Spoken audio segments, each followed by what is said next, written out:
Let's use WeightLattice on a real model. In this session, reshaping the front end.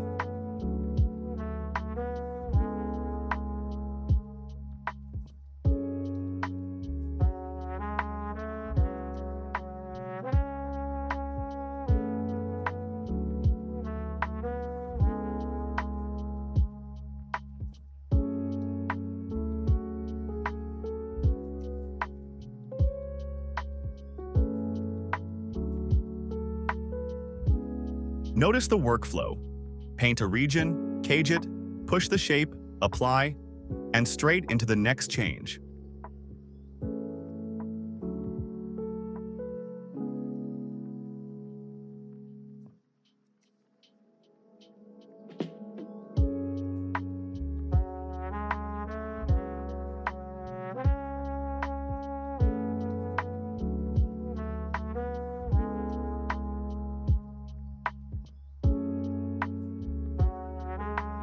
No modifiers to set up, no vertex groups to name.